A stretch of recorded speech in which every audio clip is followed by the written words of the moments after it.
Even for the most seasoned machine learning folks, something that can always throw a wrench in the works is missing values in data sets.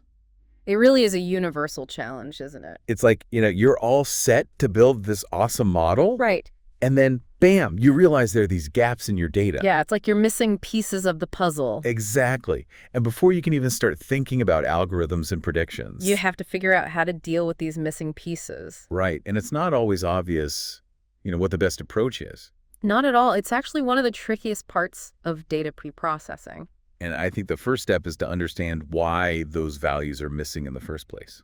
Absolutely. There are a few common culprits. Like, sometimes the data was just never collected to begin with. Yeah, think about incomplete surveys or, maybe a sensor malfunctioned and didn't record any data. Right. And sometimes it's human error, typos during data entry or even intentional omissions for privacy or security reasons. oh, right. Like maybe some fields are left blank to protect sensitive information. Exactly. So before we even dive into how to handle missing data, it's crucial to figure out which of these scenarios we're dealing with. Okay, that makes sense. So we need to put on our detective hats and investigate the missing data itself before we can decide how to fix it. Precisely. And the type of missingness we're dealing with will determine the best course of action. Okay, so let's talk about those different types. All right, so the first type is called MCR, which stands for missing completely at random. MCRR. Got it.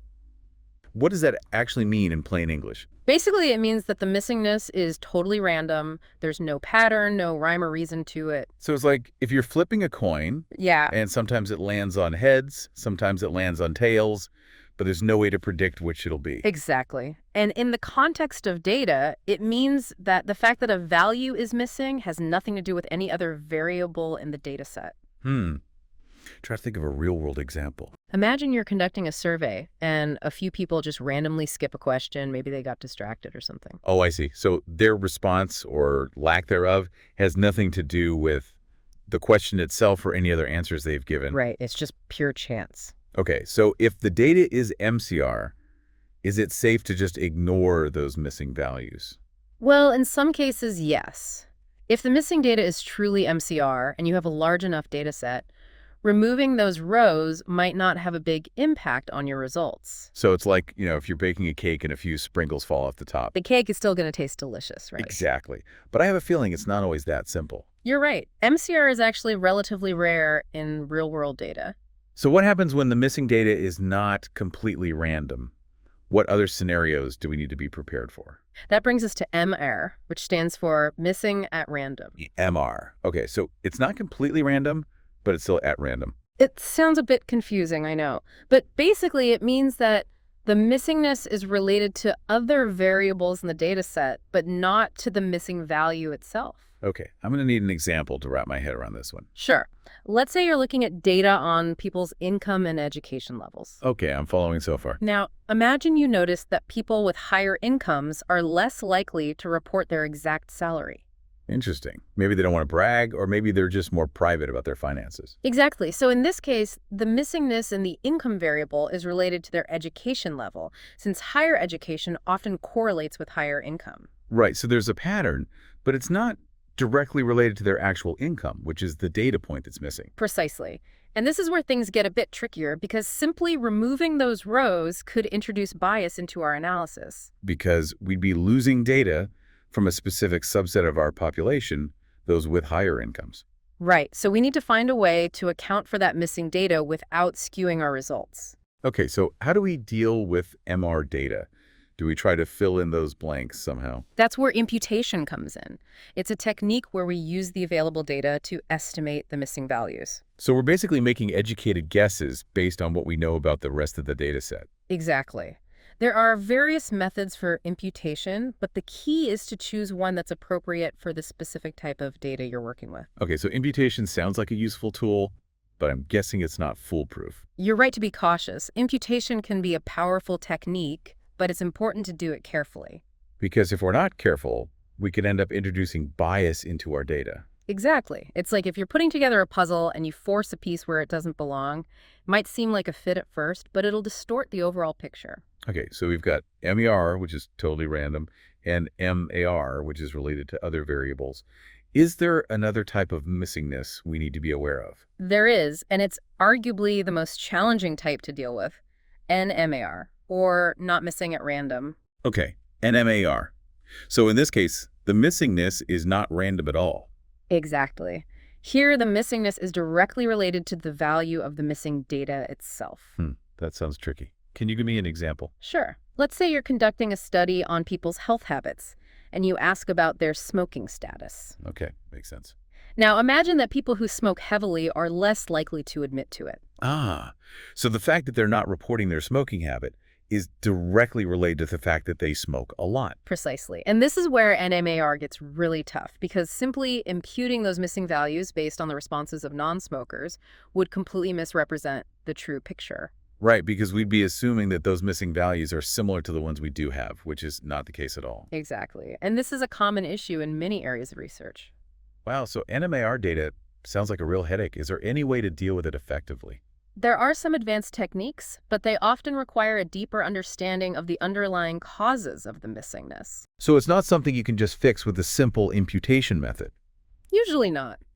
It often involves gathering more data, using specialized statistical models, or even adjusting your research design to minimize the reasons for those missing values in the first place. Okay, so it sounds like NMAR data requires a more nuanced and careful approach. Absolutely. So we've covered the three main types of missing data: MER, MR, and NMAR. I'm starting to see why understanding these distinctions is so important. It's the foundation for choosing the right strategy for handling those missing values. Okay, so let's talk about those strategies. What are some common approaches for dealing with those pesky gaps in our data? Well, sometimes the simplest approach is actually the best, and that is deletion. Deletion, you mean just getting rid of the rows with missing values altogether? Exactly. It's like, if you have a damaged book with a few pages torn out, you could try to repair those pages, but sometimes it's easier to just remove them and focus on the intact parts. Okay, I see the analogy. So deletion is a valid option, but I'm guessing it's not always ideal. You're right. It really depends on the type of missing data we're dealing with. Right, because if we just start deleting data willy-nilly, we could introduce bias into our analysis. Exactly. Dilution is generally only suitable for MCR data, where the missingness is truly random. Okay, so deletion is like a sharp knife. It can be useful, but you need to use it carefully. Precisely. You don't want to accidentally cut out something important. So what about imputation?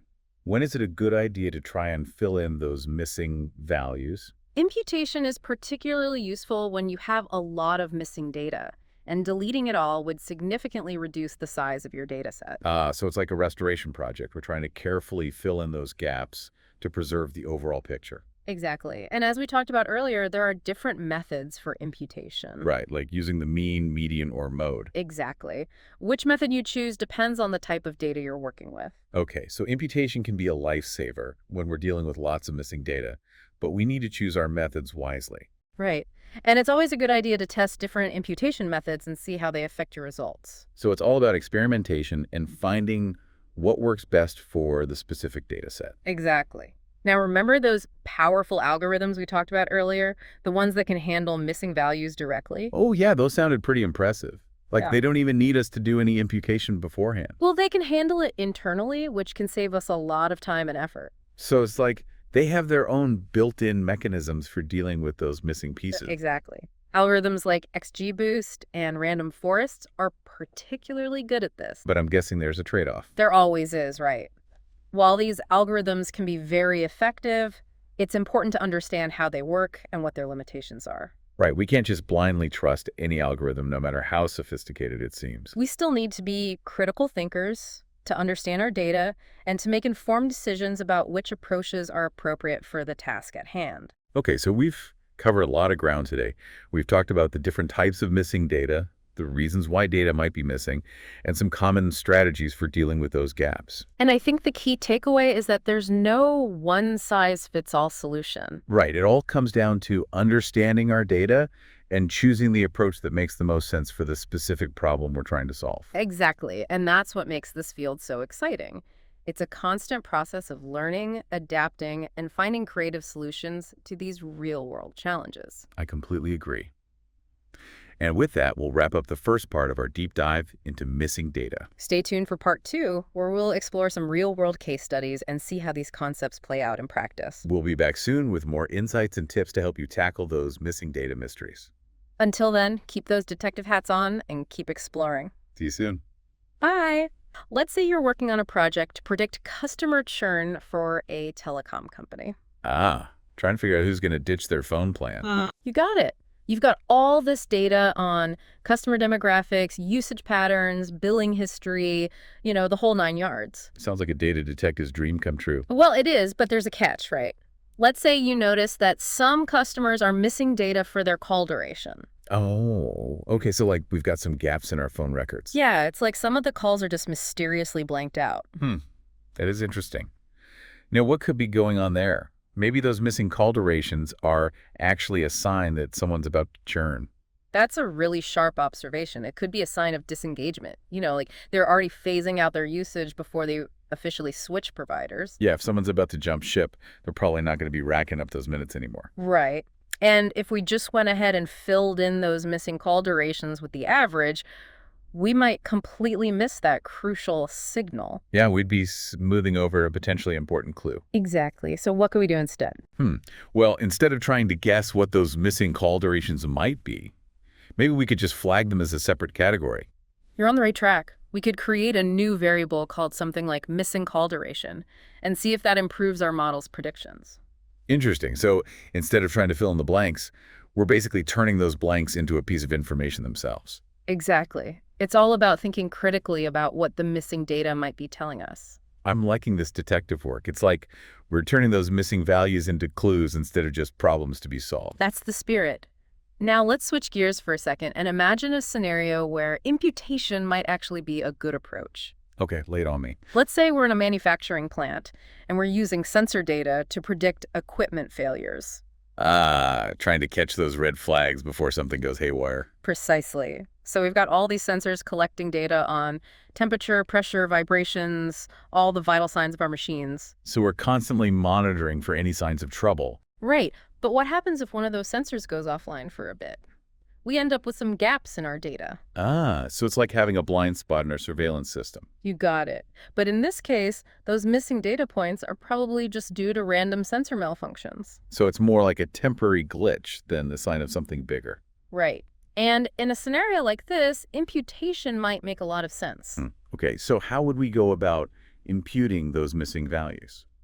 Well, since we know that sensor readings tend to change gradually over time, we could probably make a reasonable estimate based on the values before and after the outage. So we're basically connecting the dots based on what we know about the surrounding data. You got it. And in cases like this, where the missing data is likely due to random errors, imputation can be a safe and effective way to fill in those gaps. Okay, so we've got deletion for those cases where we can safely remove rows, and imputation for those cases where we need to fill in the blanks.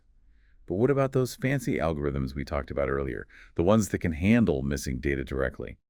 Yes. Those are always fun to talk about. They sound almost too good to be true, like they can just magically deal with those missing values without us having to do any extra work. Well, they're not magic, but they are pretty powerful.